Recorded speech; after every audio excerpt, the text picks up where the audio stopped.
तो hello friends, welcome back to my YouTube channel. तो आज का हमारा टॉपिक है रिलेटिव डेंसिटी क्या है। तो आप लोग शायद से जानते ही होंगे कि डेंसिटी क्या चीज़ है। तो आज हम लोग जानेंगे रिलेटिव डेंसिटी क्या है। ठीक है, आगे बढ़ते हैं। तो पहले हम लोग डेंसिटी थोड़ा सा फिर से रिकॉल कर लेते हैं। डेंसिटी क्या है?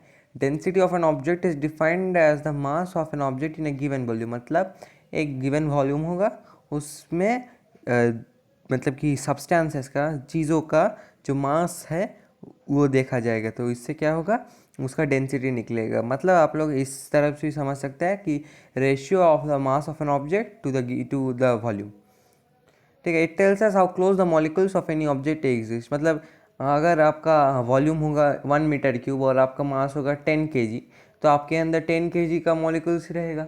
10 kg मास वाला मॉलिक्यूल्स, बहुत सारे मॉलिक्यूल्स रहेगा। अगर आपका 9 kg मास होगा तो आपके अंदर 9 kg मतलब थोड़ा सा कम मॉलिक्यूल्स रहेगा। अगर कम रहेगा तो उनके बीच में गैप ज़्यादा रहेंगे, तो वो डेंस नहीं होंगे 10 kg जैसा। तो वैसे ही डेंसिटी आता है कि ये कंपेयर करता है कि मॉलिक्यूल्स कितना क्लोजली पैक्ड है, how close they are to each other.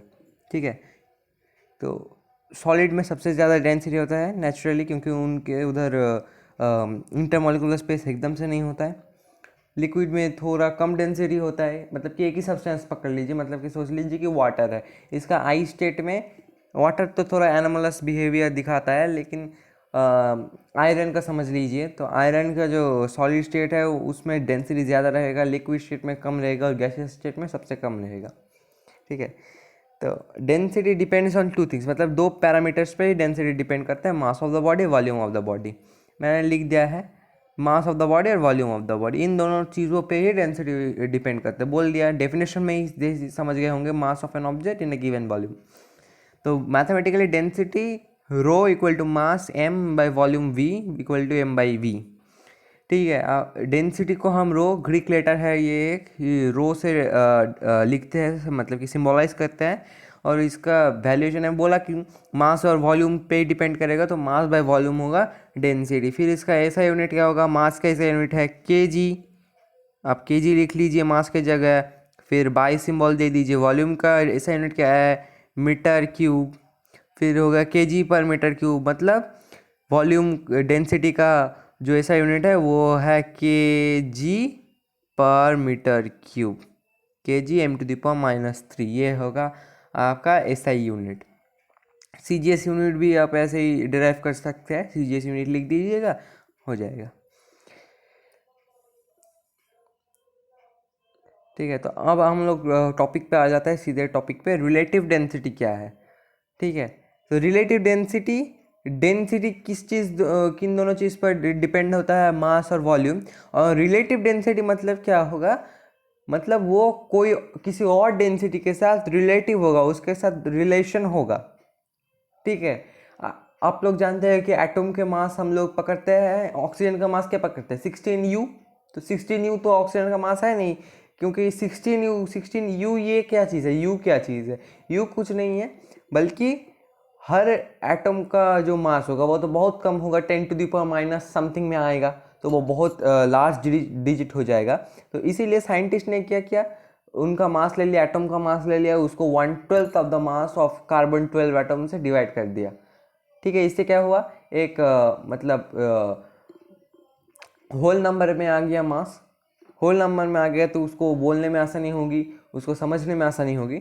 ठीक वैसा रिलेटिव डेंसिटी क्या है, ये बोलता है कि एक चीज़ का, मतलब सब्सटेंस ए का डेंसिटी सब्सटेंस बी की डेंसिटी से ज़्यादा है या कम है, या उसके कितना गुना है।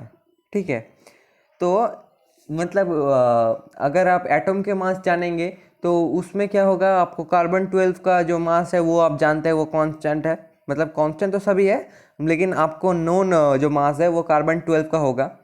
और इसमें रिलेटिव डेंसिटी में हम क्या पकड़ते हैं कि वाटर का 4 डिग्री सेल्सियस में जो डेंसिटी होगा, जो कि वाटर का मैक्सिमम डेंसिटी है, तो वो जो डेंसिटी होगा उस डेंसिटी से हम लोग रिलेट करते हैं दूसरे चीज़ों का density, density of other substances to density of water at 4 degree Celsius.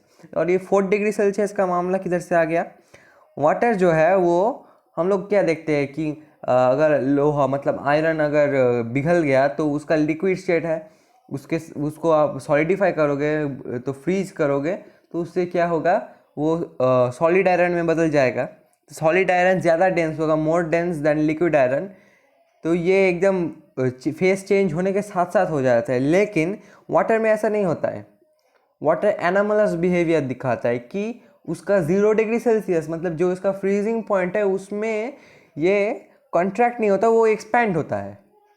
वो 4 डिग्री सेल्सियस में कॉन्ट्रैक्ट होता है, मतलब सबसे छोटा जो स्टेट होता है, सबसे कम वॉल्यूम जो होगा वो 4 डिग्री सेल्सियस में होगा, सबसे कम डेंसिटी होगा वो 4 डिग्री सेल्सियस में होगा, सबसे ज़्यादा डेंसिटी होगा सबसे कम वॉल्यूम होगा। ठीक है, तो इसे हम क्या कहते हैं, we define relative density as the ratio of density of a substance to the density of water at 4 degree Celsius, as density of water is maximum at this temperature. मैंने स्टेट कर दिया है कि 4 डिग्री सेल्सियस में density of water maximum होता है, इसीलिए 4 degree Celsius में वाटर लिया जाता है, 0 डिग्री में नहीं लिया जाता है, इसके और कोई टेम्परेचर में नहीं लिया जाता है, 4 डिग्री सेल्सियस में ही लिया जाता है। ठीक है, तो ये भी आप रेशियो की तरह समझ सकते हैं।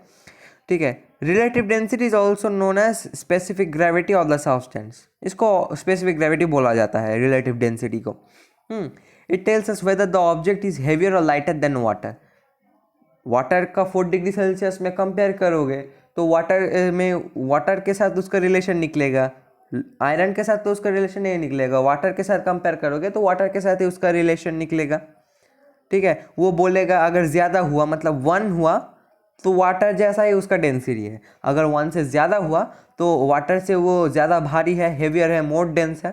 अगर उस 1 से कम आएगा, 0 पॉइंट समथिंग आएगा तो वो वाटर से लाइट है।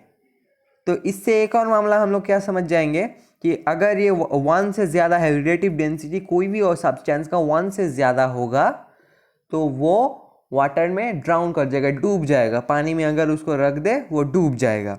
लेकिन अगर वो लाइटर हुआ, उसका डेंसिटी कम हुआ, 1 से कम हुआ रिलेटिव डेंसिटी कोई सी सब्सटेंस का, तो वो वाटर में क्या होगा, फ्लोट करेगा। ठीक है, वो फ्लोट करेगा अनटिल और अनलेस वो प्योरली उसी सब्सटेंस से बना होगा। आप सोचते हैं कि मतलब लोहे का मतलब आयरन का एक निडल ले लिया, उसको पानी में रखा तो वो डूब जाएगा। ठीक है, लेकिन आयरन से बना हुआ आपका बोट वो पानी में जा रहा है, आ जा रहा है, ट्रांसपोर्टेशन के लिए यूज़ किया जाता है, इतना कुछ के लिए यूज़ किया जाता है, लेकिन वो ड्राउन नहीं करता। क्यों ड्राउन नहीं करता? क्योंकि उसके अंदर एयर है, इसीलिए उसका जो रिलेटिव डेंसिटी होगा वो 1 से कम हो जाता है। ठीक है, इसीलिए। लेकिन अगर ये पूरा का पूरा सॉलिड स्ट्रक्चर होगा, अंदर कोई भी एयर स्पेस नहीं होगा आयरन के अंदर, तो वो भी डूब जाएगा। ठीक है, Does it tell us whether the substance would float or drown in water? मतलब मैंने बोल दिया कि अगर हेवियर हुआ वाटर से डेंसिटी ज़्यादा होगा, रिलेटिव डेंसिटी 1 से ज़्यादा होगा। मैं लिख देता हूँ, इफ़ रिलेटिव डेंसिटी मतलब मैं RD से लिख रहा हूँ, if relative density is greater than 1 तो ये डूब जाएगा पानी में, और अगर relative density is less than 1 तो ये पानी में फ्लोट करेगा, डूबेगा नहीं। ठीक है, जैसा स्पॉन्ज पानी में डूबता नहीं है, उसका 1 से कम है, एक बलून ले लीजिए, उसको पानी में रख दीजिए, वो कभी भी नहीं डूबेगा, वो उसका रिलेटिव डेंसिटी 1 से कम है। ठीक है, और रिलेटिव डेंसिटी का भी ये मतलब कि ये जो मैथमेटिकली अगर आप रिप्रेजेंट करेंगे, लिखेंगे, आपको डिराइव करना है रिलेटिव डेंसिटी कैसे आएगा, तो आपको लिखना पड़ेगा कि relative density is equal to density of the substance और डेंसिटी ऑफ वाटर। ठीक है, ये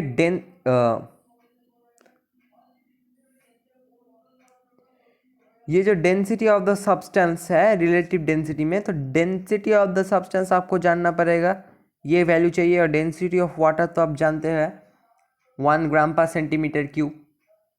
ठीक है, तो इस डेंसिटी से डिवाइड करना पड़ेगा।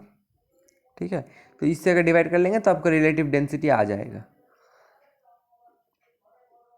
तो रिलेटिव डेंसिटी का कुछ कैरेक्टरिस्टिक्स मैंने दे दिया है। Relative density of a substance is a unitless physical quantity because same physical quantity is divided by the other. आप सोचिए, पहले एक डेंसिटी, मैं उसको रो से लिख रहा हूँ, एक रो होगा पहला density of an unknown substance, उसके बाद क्या आएगा वो भी, मतलब ये रो 1 दे दीजिए कि डेंसिटी ऑफ अननोन सब्सटेंस, ठीक है। और उसको हम किससे डिवाइड करेंगे, डेंसिटी ऑफ वाटर, यही तो रिलेटिव डेंसिटी का मामला है। तो रिलेटिव डेंसिटी ऑफ वाटर क्या होगा, रिलेटिव डेंसिटी ऑफ वाटर रो 2 समझ लीजिए, ठीक है। मतलब रो और रो एक ही फिजिकल क्वांटिटी है, तो उसका जो यूनिट होगा तो क्या होगा, किलोग्राम पर मीटर क्यूब, ये इसका होगा, ठीक है। और इधर भी क्या होगा, किलोग्राम पर मीटर क्यूब। दोनों के पास अगर सही होंगे, एक जैसे यूनिट होंगे, तो वो कैंसिल आउट हो जाएंगे, ऊपर नीचे ये भी कैंसिल आउट हो जाएगा, ये भी कैंसिल आउट हो जाएगा, क्योंकि डिवाइड हो रहा है, ठीक है। इसीलिए क्या बचेगा, सिर्फ उसका मैग्नीट्यूड बचेगा, रो 1 का मैग्नीट्यूड और रो 2 का मैग्नीट्यूड। क्या होगा रो 1 और रो 2 का मैग्नीट्यूड, समझ लीजिए कि ये एल्युमिनियम का रिलेटिव डेंसिटी निकाल रहे हैं। एल्युमिनियम का डेंसिटी है 2.7 ग्राम पर सेंटीमीटर क्यूब, ठीक है। उसको हम किससे डिवाइड करेंगे, वाटर का डेंसिटी से, क्या आएगा 1 ग्राम पर सेंटीमीटर क्यूब। ये ग्राम पर सेंटीमीटर क्यूब, ग्राम पर सेंटीमीटर क्यूब कैंसिल आउट हो जाएगा, क्या बचेगा 2.7/1। 2.7/1 अगर लिखेंगे तो क्या आएगा, 2.7 आएगा। तो एल्युमिनियम का रिलेटिव डेंसिटी क्या होगा, 2.7 आएगा। इसका कोई यूनिट नहीं रहेगा, ये यूनिटलेस क्वांटिटी है। क्यों होगा ये भी मैंने बता दिया, क्योंकि एक ही फिजिकल क्वांटिटी है, डिवाइड करेंगे तो यूनिट्स भी कैंसिल आउट हो जाएंगे, ठीक है। तो इसलिए 2.7 आएगा। ऐसा क्वेश्चन पूछे जाता है कि एक फिजिकल क्वांटिटी बताओ जिसका कोई यूनिट नहीं होता है, क्या होगा, रिलेटिव डेंसिटी होगा। और भी बहुत सारे एग्जांपल्स हैं, वो आप लोग जान जाएंगे चलते चलते, ठीक है। तो उसमें से बहुत मेजर जो आता है वो होता है रिलेटिव डेंसिटी। और दूसरा कैरेक्टरिस्टिक क्या है, relative density of a substance has the same value in any system both SI and CGS, ठीक है। तो अगर एल्युमिनियम का ये जो मैंने दिखा तो वो ग्राम पर सेंटीमीटर क्यूब में था, वो उसी एल्युमिनियम का 2.7 ग्राम पर से सॉरी अगर आप इस 2.7 सेंटीमीटर ग्राम पर सेंटीमीटर क्यूब को किलोग्राम पर मीटर क्यूब मतलब ऐसा यूनिट में कन्वर्ट कर लीजिए, और 1 ग्राम पर सेंटीमीटर क्यूब को आप ऐसा यूनिट मतलब कि वाटर का डेंसिटी को ऐसा यूनिट में कन्वर्ट कर लीजिए, फिर उसको डिवाइड कीजिए, देखना फिर से 2.7 ही आएगा। मतलब कोई भी सिस्टम हो, ये रिलेटिव डेंसिटी फिक्स्ड है, ये कांस्टेंट है, ठीक है। ये रिलेटिव डेंसिटी का जो मैग्नीट्यूड है, इसका मैग्नीट्यूड होता है, यूनिट नहीं होता है, तो इसीलिए इसका एकदम फिक्स्ड है। आप सीजीएस में है, आप एसआई में एसआई यूनिट में कन्वर्ट करके भी देख लो, प्रूफ हो जाएगा। एसआई यूनिट में है तो आप सीजीएस में भी कन्वर्ट करके देख लो, ठीक है। तो इधर मैंने कुछ सब्सटेंसेस दिया है और उनके रिलेटिव डेंसिटी है, ये बहुत इंपॉर्टेंट सब्सटेंसेस है। एक बात इसमें जो देखने वाली बात है वो है आइस का डेंसिटी 0.92। इसीलिए आइसबर्ग्स पानी में डूबते नहीं, मैंने बोला एनामोलस है, एनामोलस डेंसिटी मतलब आइस वाटर से हल्का होगा, लेकिन 4 डिग्री सेल्सियस में जो वाटर होगा वो आइस से ज़्यादा भारी होगा। मतलब दूसरे सब एलिमेंट्स के लिए क्या होता है, आयरन का सोच लीजिए, आयरन का जो मतलब सॉलिड आयरन होगा वो एकदम डूब जाएगा लिक्विड आयरन में, क्योंकि लिक्विड आयरन का डेंसिटी कम है, सॉलिड आयरन की डेंसिटी ज़्यादा है। लेकिन वाटर के लिए वो ऐसा नहीं होगा, ये नॉर्मल नहीं, ये एबनॉर्मल क्वालिटी है वाटर का कि इसका सॉलिड स्टेट लिक्विड स्टेट में डूबेगा नहीं, इसे हम एनामोलस बोलते हैं। क्योंकि आइस का जो डेंसिटी है, रिलेटिव डेंसिटी है वो 0.92 है। रिलेटिव डेंसिटी अगर 1 से कम होगा तो क्या होगा, वो डूब ही जाएगा ना, ठीक है। और रिलेटिव डेंसिटी को मापने के लिए हमने क्या यूज़ करते हैं, पिक्नोमीटर। आप लोग इसको रिलेटिव स्पेसिफिक ग्रेविटी बोतल भी बोल सकते हैं, ठीक है। इस डिवाइस से हम लोग रिलेटिव डेंसिटी मेज़र करते हैं। तो पहले हम डेफिनेशन में जाते हैं, फिर उसके बाद बोलूँगा प्रोसेस बोल दूंगा कि कैसे इसे मेज़र किया जाता है। Relative density of a liquid can be determined by using the specific gravity bottle. It is also known as pycnometer. ठीक है, तो relative density of a substance at a given volume formula ये है। तो relative density of a substance at a given volume equal to mass of the substance per mass of water at 4 degree Celsius. पहले ये समझ नहीं आएगा क्योंकि आपने अब तक जो मैथमेटिकल इक्वेशंस देखे वो सब डेंसिटी में था, density by density, density of the substance by density of water at 4 degree Celsius.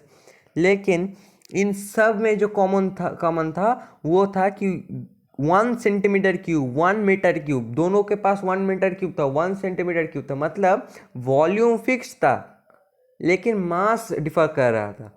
इसीलिए मैंने बोला मतलब कि इस इक्वेशन को आप चेंज भी कर सकते हैं। तो चेंज करके ऐसे लिख सकते हैं कि relative density of substance eight given volume, मतलब वॉल्यूम आपने फिक्स कर लिया, फिर उनके मासेस के डिफरेंस के मतलब बेसिस पे आप उसका रिलेटिव डेंसिटी निकाल सकते हैं। ठीक है, तो आप लोग समझिए कि ये हमारा बॉटल है, ये हमारा बॉटल है, मैंने पिक्चर दिया हुआ है। तो इसमें पहले आप एकदम अप टू द ब्रीम आप वाटर भर लीजिए। ठीक है, पानी पानी पानी पानी पानी भर लीजिए। उसके बाद क्या होगा, उसका वेट जो है वो मेज़र कीजिए, वो कुछ आएगा, एक्स आएगा, समझिए। ठीक है, उसके बाद इस पानी को आप फेंक दीजिए और उसके अंदर एक ड्राई क्लॉथ से आप एकदम मतलब ड्राई कर लीजिए। ठीक है, तो पहले वाटर का आप कंसीडर कर लीजिए कि वो आएगा M2, M2 आएगा, समझिए। ठीक है, और उसके बाद वो साफ कर लीजिए, रुकिए, M2 होगा वाटर का मास। ठीक है, उसको सिर्फ साफ कर लीजिए, फिर उसमें एक और लिक्विड डालिए जो आपके पास अननोन है, वो जो आप जानते नहीं हैं, और उसका मास आप लिख लीजिए M3। ठीक है, M1 क्या होगा मैं बता रहा हूँ। M3 ले लीजिए, वाटर का M2 ले लीजिए, अननोन सब्सटेंस का M3 ले लीजिए, और उसके बाद आप पूरा का पूरा जो बॉटल है उसको खाली में मेज़र कीजिए, उसके अंदर कुछ नहीं होना चाहिए, खाली में मेज़र कीजिए और उसको आप ले लीजिए M1। ठीक है, और ये ऊपर दोनों दोनों जगह से मतलब सब्ट्रैक्ट कर लीजिए M1। क्यों, मैंने बोला था कि आप टू द ब्रिम भर लेना पानी को और अननोन सब्सटेंस को। अगर आप टू द ब्रिम भर लेंगे तो वॉल्यूम क्या होगा, वॉल्यूम एक रह जाएगा, गिवन वॉल्यूम हो जाएगा, फिक्स्ड वॉल्यूम हो जाएगा। ठीक है, उसके बाद आप मास मेज़र कीजिए। मैंने ये जो फॉर्मूला था उसमें बोला था कि mass of the substance by mass of water at 4 degree Celsius. ठीक है, तो मास ऑफ द सब्सटेंस मैंने पकड़ा है कि M3, mass of water M2, और ये M1 क्या है, बॉटल का जो वेट है उसको मैंने सब्ट्रैक्ट कर लिया है। तो अगर ये सब्ट्रैक्ट कर लेंगे तो ये ही रेशियो मिल जाएगा ना आपको। देखिए मैं दिखा रहा हूँ, तो आपको यही मिल जाएगा, क्योंकि बॉटल का वेट सब मास आप सब्ट्रैक्ट कर लेंगे, एक ही वॉल्यूम रहने देंगे, गिवन वॉल्यूम रहने देंगे, तो आपको मास ऑफ द सब्सटेंस और मास ऑफ वाटर मिल जाएगा। ये जो इक्वेशन हुआ M3 माइनस M1, ये क्या होगा, mass of the substance. M2 minus M1, ये क्या होगा, मास ऑफ वाटर। आप ये पूरा का पूरा जो मतलब कि मैंने दिखाया है जो लिख लिख के, वो पूरा का पूरा अपने कॉपी में लिख लीजिए आपका नोटबुक में। फिर से मेरा वीडियो मतलब ये जो मैंने बोला वो फिर से देख लीजिए, तो आपको क्या आ जाएगा, आपको समझ आ जाएगा। ठीक है, तो आपका जो मेन जो थिंग है इसमें कि ये बॉटल से, इस बॉटल से होता क्या है एक्चुअली में होता ये है कि ये एक गिवन वॉल्यूम तक ही मतलब कि लिक्विड को अपने अंदर लेता है, मतलब कि इसका तो वॉल्यूम फिक्स्ड है, और लिक्विड जो डालेंगे वो अंदर जाएगा, उसका वॉल्यूम फिक्स रहेगा, वाटर का भी वॉल्यूम फिक्स रहेगा, और उस चीज़ का भी वॉल्यूम, अननोन सब्सटेंस का भी वॉल्यूम फिक्स रहेगा। वॉल्यूम को ये फिक्स्ड कर लेता है, गिवन वॉल्यूम हो जाता है, एक ही वॉल्यूम होगा। और मास जो होता है वो आप निकाल लीजिए पहले, फिर उसके बाद उन दोनों से मतलब कि अननोन सब्सटेंस का मास से भी बॉटल का मास सब्ट्रैक्ट कर लीजिए, और वाटर के मास से भी बॉटल का मास सब्ट्रैक्ट कर लीजिए, फिर उन दोनों को डिवाइड कर लीजिए M3/M2। ठीक है, तो आ जाएगा आपका रिलेटिव डेंसिटी पिक्नोमीटर से। ठीक है, मिलते हैं अगले वीडियो में। अगर आपको हमारा वीडियो अच्छे लगे तो लाइक शेयर एंड सब्सक्राइब ज़रूर कर देना। ओके।